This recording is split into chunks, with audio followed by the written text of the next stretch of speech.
can look at Qin-Shi Yang's work and understand that we are polluting the planet.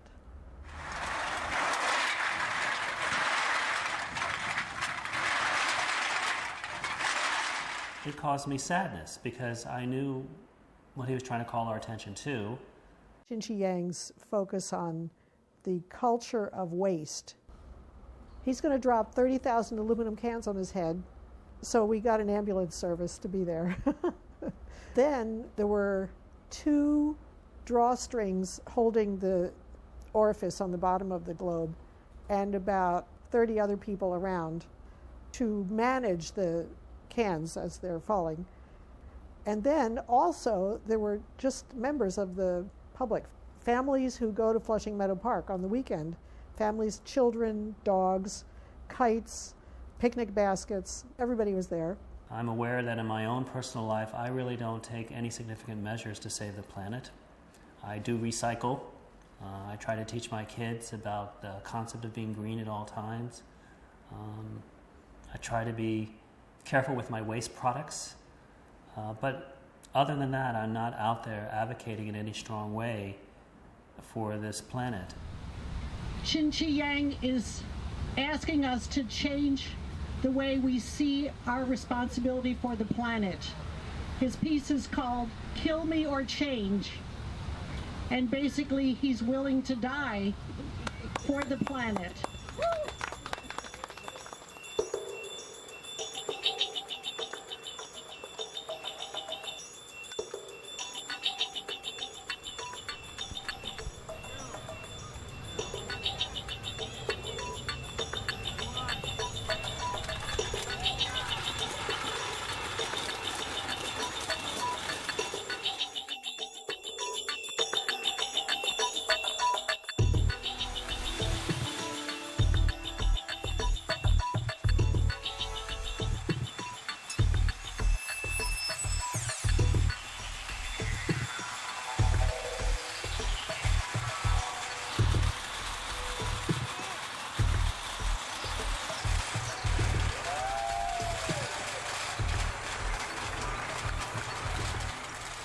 I had the image in my mind that he would be buried completely in the cans. The 30,000 aluminum cans would cover him over his head.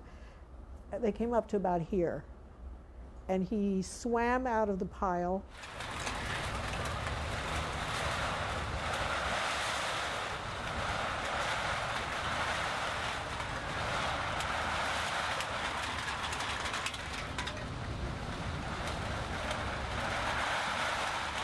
Cutting his hand.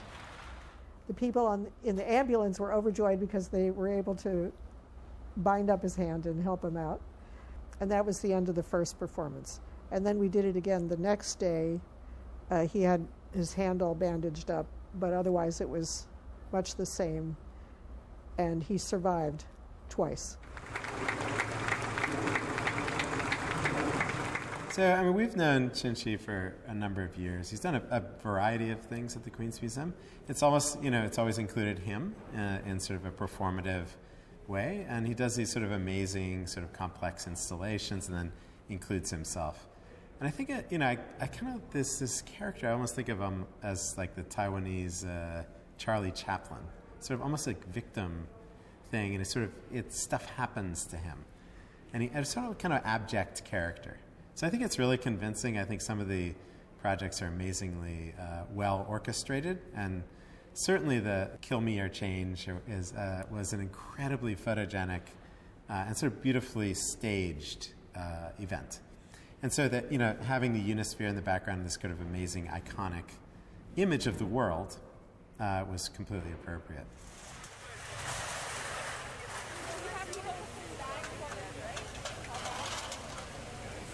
Queens, in New York City, he had, and I don't know what the tonnage was, but several tons of aluminum cans dropped down upon him and bury him alive to bring our attention to the waste that we create every day through our products and what we manufacture. And that the metaphor there was that what we're doing to ourselves and creating all these things is actually burying us all alive. That's what it's doing.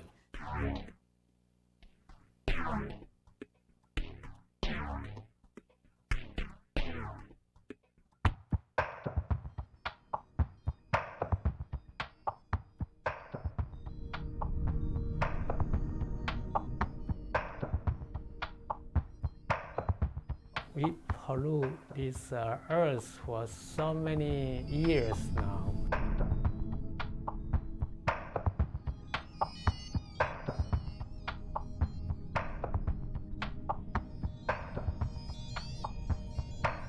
People say we have a global warming, but still rather people don't believe a global warming. I'm not sure that much about global warming, but as I'm an artist, I would take something to represent what is this issue about it. He's the type of artist where you actually want to take the journey to go out and see his work. One of the things that fascinated me most was when he did this huge ice sculpture in Union Square Park to bring our attention to the environment and how the ozone layer is dissipating and how we need to be very careful with how we're polluting the environment so that we still have a place to live in. And this huge block of ice was playful, and kids wanted to climb on it, which he allowed. People wanted to touch it, which he allowed. And while they were doing all this, of course, it was melting. And so what he was able to do in that particular installation was bring our attention to a very serious topic, right? The ever-polluting of our earth, but make it playful and engaging so that we not only learn from it, but we understand it in a way we wouldn't understand it if we weren't experiencing joy within the moment of experiencing his creative process. What is this?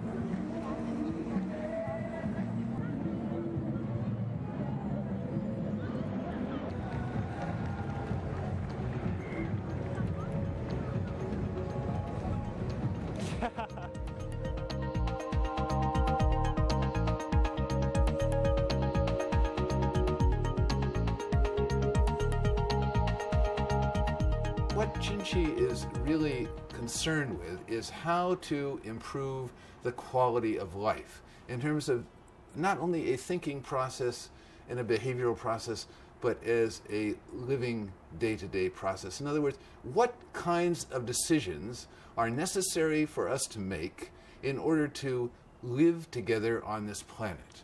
How do we engage one another in a way that is not bent on consumerism and trying to rip somebody else off in relation to a profit margin or whatever?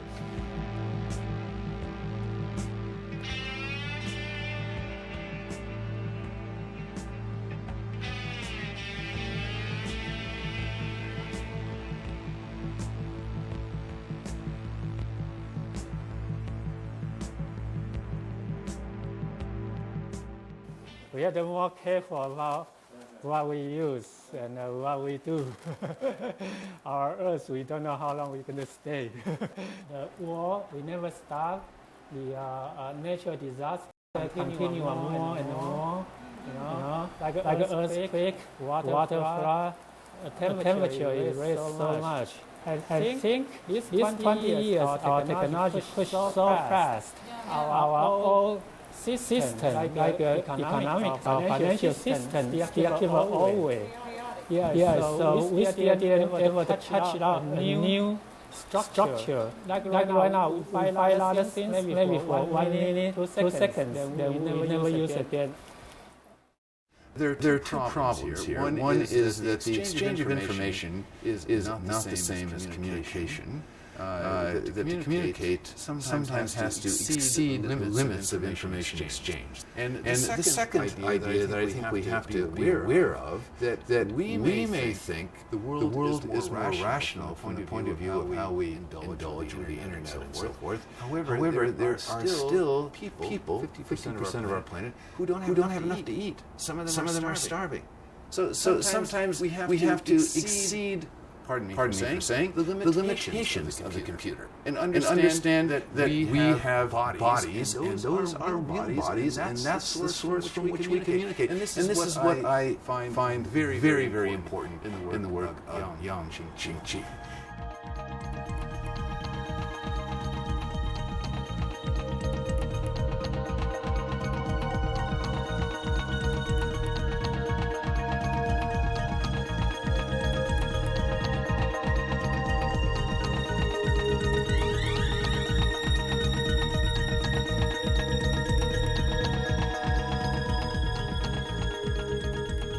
Why I carry water?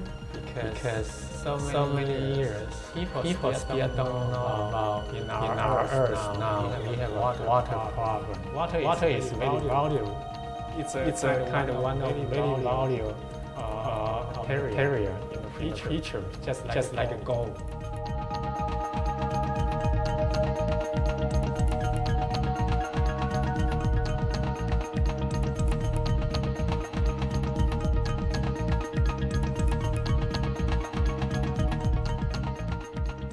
Water is life. It's for human being. We need water. If we don't have water, we will die.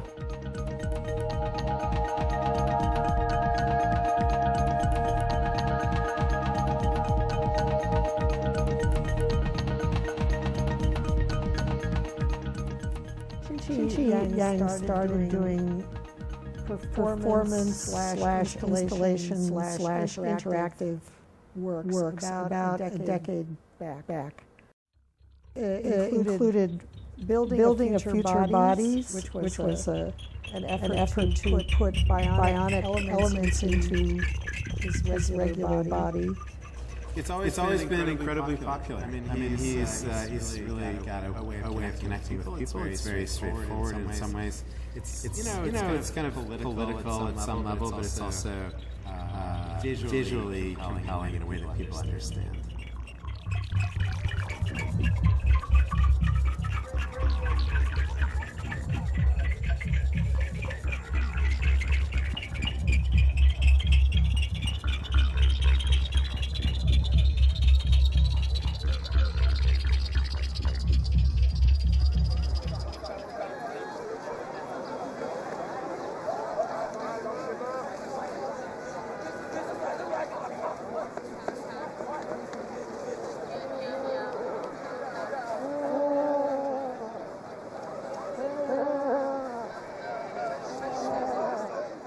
I feel like there was kind of political hopes for performance art that are being sort of realized more concretely now with newer artists like Chin-Chi.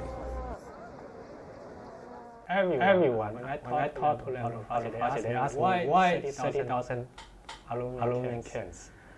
I say this is an easy number. It's when a human being born in this earth. The first day until 80 years old, one day use one aluminum cans. It's totally 29,000 some cans. So I make 30,000 aluminum cans. Means like a life circle of our human being. When you talk to him, there is some kind of deep compassion. It makes perfect sense. That's so Chin-Chi Yang. That's him. It's him. Yes. And there he would bring the spiritual to the physical, right, through his creative work. And many people would be able to experience what he's trying to communicate.